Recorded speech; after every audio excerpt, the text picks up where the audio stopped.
They mocked his fence post zero mark until it dropped 3 messengers. June 23, 1944. 0612 hours. Outside Corentin, Normandy, France.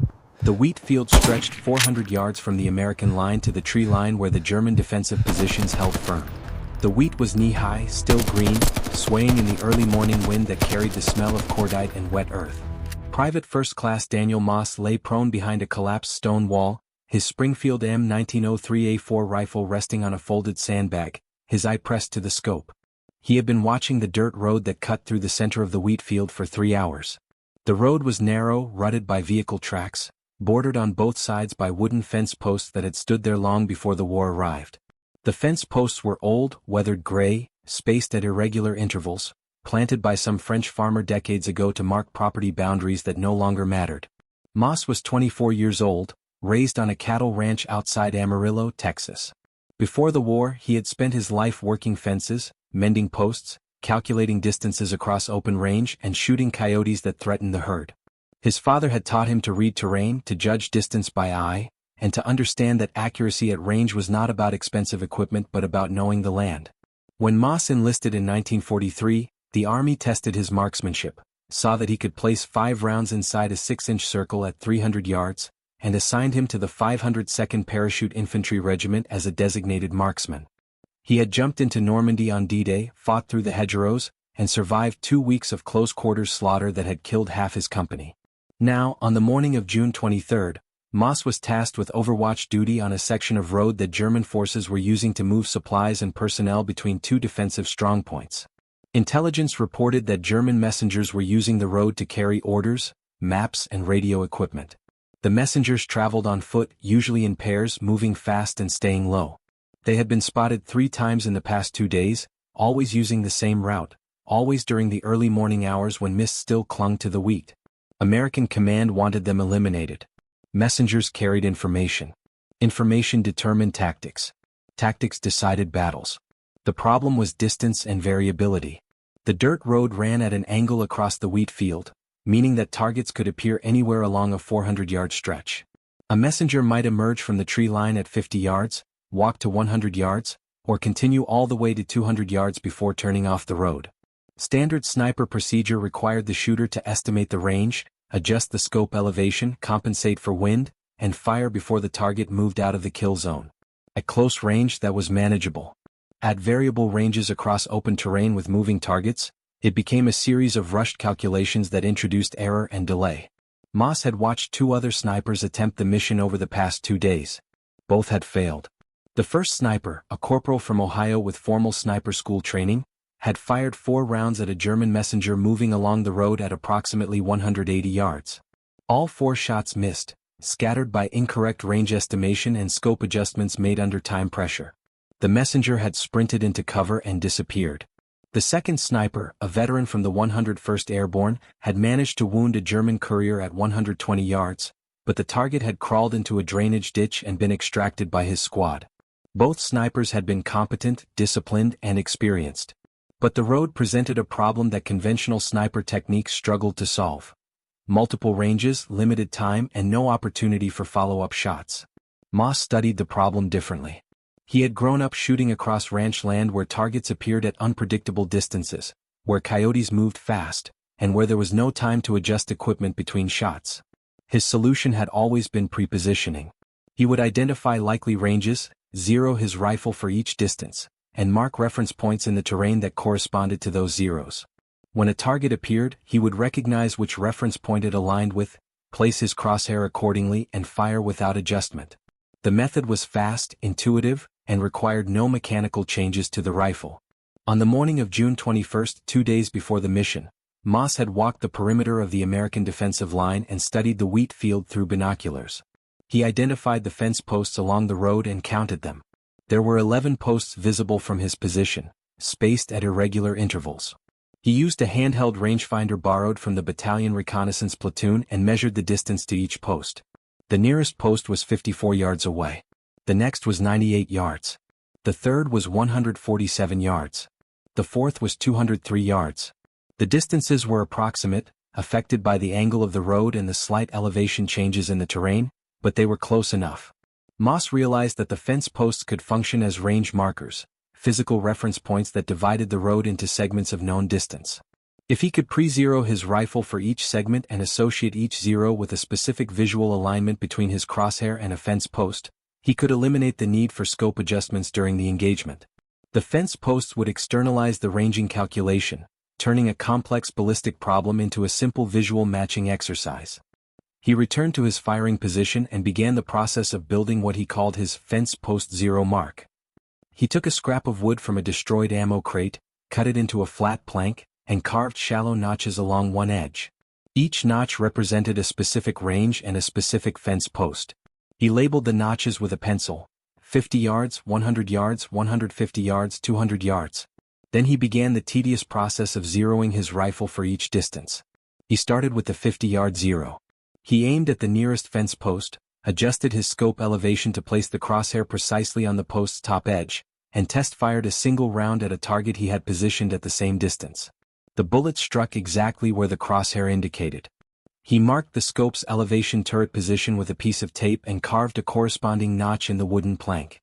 Then he rotated the scope turret to adjust for 100 yards, repeated the test fire, and marked the new position.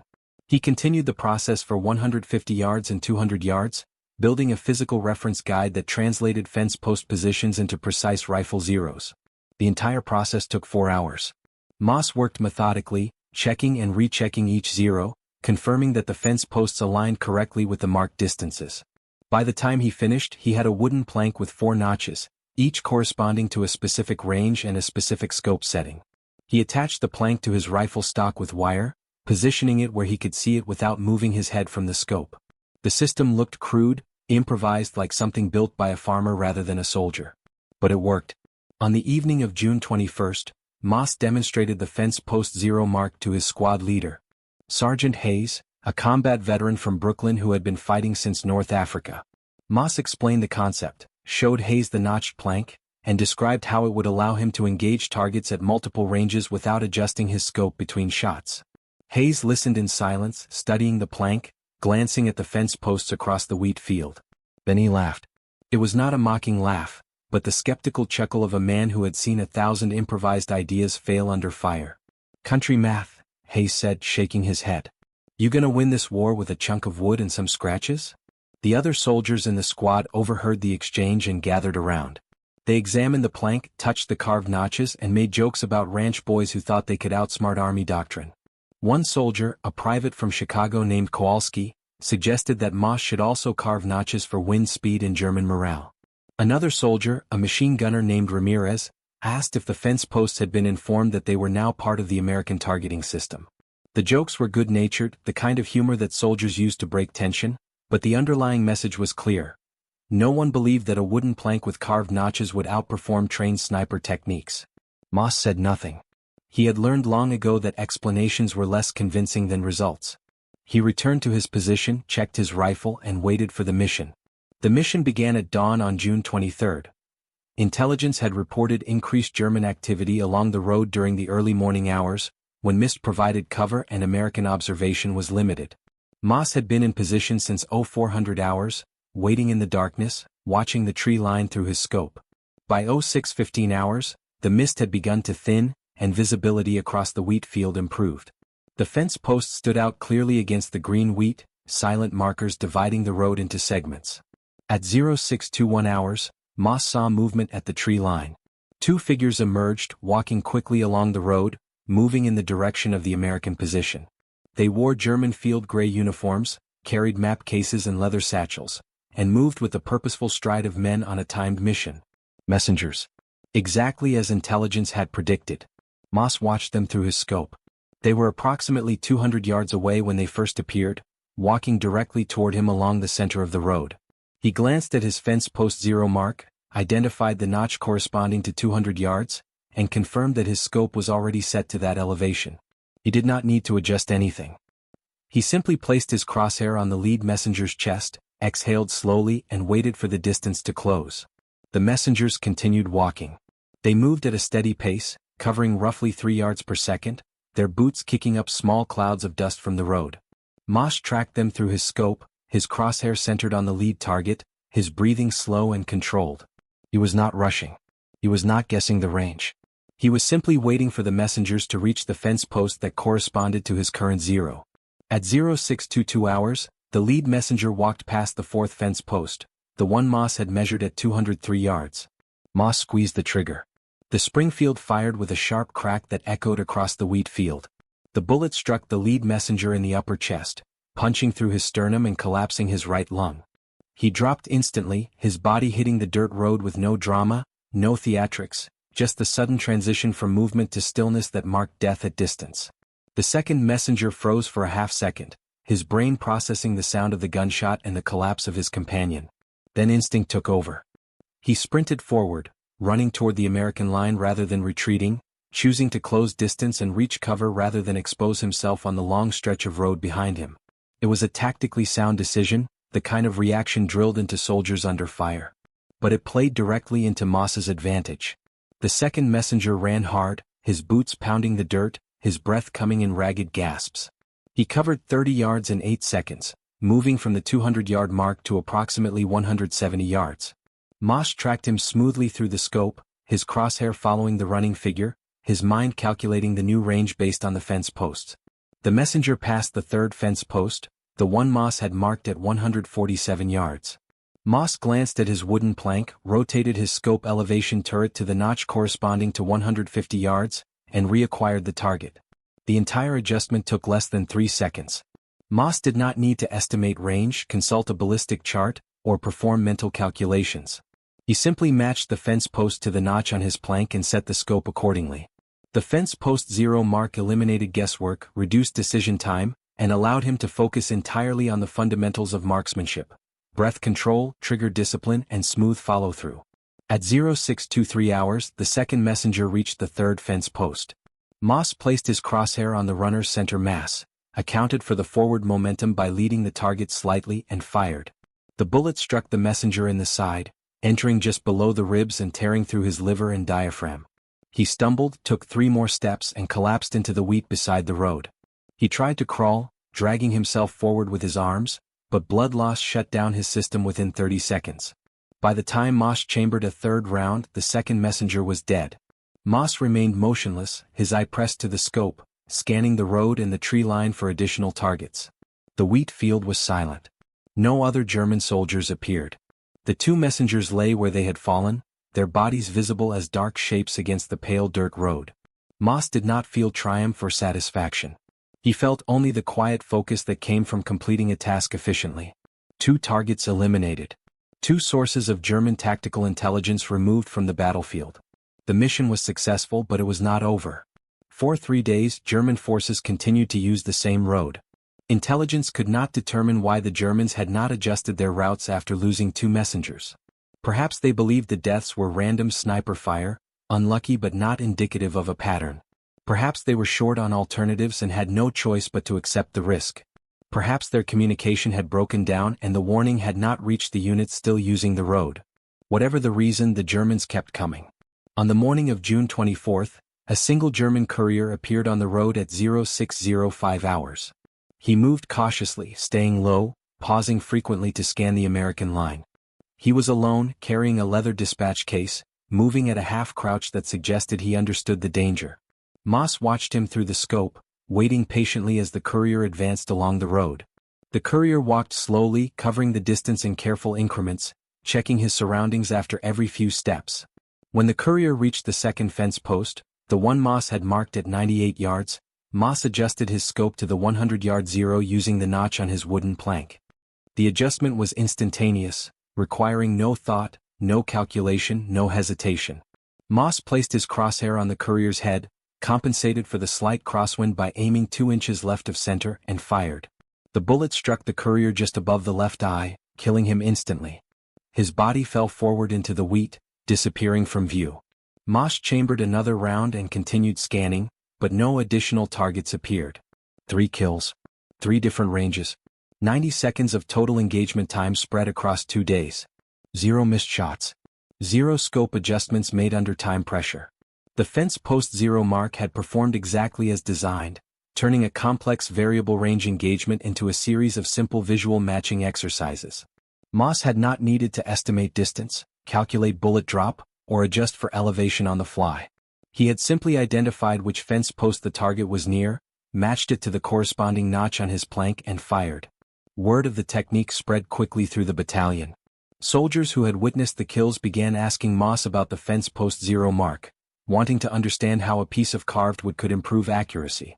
Moss explained the concept in practical terms, describing the process of measuring distances, pre-zeroing the rifle, and using terrain features as range references. He emphasized that the method was not magical or complicated. It was simply a way to externalize the ranging calculation, to move the mental math out of the high-pressure moment of engagement and into the calm preparation phase before the mission. Sergeant Hayes, who had initially dismissed the fence post 0 mark as country math, became one of its strongest advocates. Hayes had seen the results, watched 3 German soldiers die with mechanical efficiency, and recognized that the technique offered a significant tactical advantage. On the evening of June 24, Hayes reported the method to Captain Drummond, the company commander, a pragmatic officer from Ohio who had earned his commission through battlefield promotions rather than West Point credentials.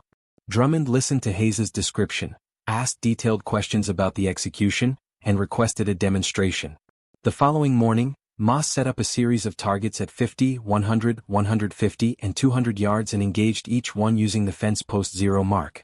He fired 4 rounds in less than 20 seconds, hitting each target center mass, transitioning between ranges without adjusting his scope under time pressure. Drummond watched in silence, then nodded slowly, the kind of nod that indicated approval born from practical results rather than theoretical elegance. Within a week, Drummond had authorized the distribution of the fence post 0 mark technique to the battalion's reconnaissance platoon, a 30-man unit responsible for forward observation, target identification, and long-range interdiction. Drummond assigned Moss to conduct training sessions, teaching reconnaissance snipers how to identify terrain features that could serve as range markers, how to pre-zero their rifles for multiple distances, and how to build their own versions of the wooden plank reference guide. The training was informal, conducted in rest areas behind the front line, with soldiers sitting in circles around Moss while he explained the process step by step. He used dirt diagrams, carved demonstration planks, and live-fire exercises to illustrate the technique. Most soldiers understood the concept immediately, recognizing that it formalized an intuitive process that experienced hunters and marksmen had been using for decades. The innovation was not the underlying principle, but the application of that principle to military sniping in variable range combat environments. By early July 1944, 12 reconnaissance snipers in the 502nd Parachute Infantry Regiment were using variations of the fence post 0 mark. Each sniper adapted the technique to their specific operational area, using different terrain features as range markers: stone walls, destroyed vehicles, road intersections, tree stumps, shell craters. The specific markers did not matter. What mattered was the process. Identify known distances, pre-zero the rifle, mark the settings, and engage targets by visual reference rather than on-the-fly calculation. The results were measurable. Before the introduction of the fence post 0 mark, the reconnaissance platoon's first shot kill rate at variable ranges beyond 150 yards had been approximately 35%, meaning that only 1 in 3 shots resulted in an immediate kill without requiring follow-up fire. After the technique was adopted, the first shot kill rate increased to 56%, a 60% improvement in hit probability. The increase was not due to better marksmanship or superior equipment. It was due to the elimination of a single source of error: rushed range estimation under combat stress. The improvement translated directly into operational effectiveness. Reconnaissance snipers were able to engage German officers, radio operators, and messengers with greater reliability, disrupting enemy command and control networks. German units operating in areas covered by American reconnaissance began to experience communication delays, missed orders, and coordination failures. The cumulative effect was small but persistent, a steady degradation of German operational efficiency that contributed to the broader success of the Allied advance through Normandy. The technique never became official Army doctrine. No training manual was written. No formal procurement order was issued for wooden reference planks or standardized range markers. The fence post 0 mark remained a field expedient, taught soldier to soldier, passed along through informal networks, and adapted by individual snipers based on their specific needs and terrain. The Army's institutional structure, built on standardization and centralized control, had no mechanism for rapidly integrating grassroots innovations that emerged from enlisted personnel in combat zones. But the technique spread anyway. Soldiers who rotated out of the 502nd Parachute Infantry Regiment carried the knowledge to other units. Reconnaissance snipers who had used the fence post zero mark in Normandy brought it to the Ardennes, to the Rhineland, and eventually to Germany itself. By the spring of 1945, variations of the technique were in use across multiple divisions in the European theater, each implementation slightly different, each adapted to local conditions, but all based on the same core principle. Preposition your zeros, mark your references, and eliminate calculation from the moment of engagement. Daniel Moss continued to serve as a designated marksman through the end of the war in Europe. He fought in Operation Market Garden, the Battle of the Bulge, and the final push across the Rhine.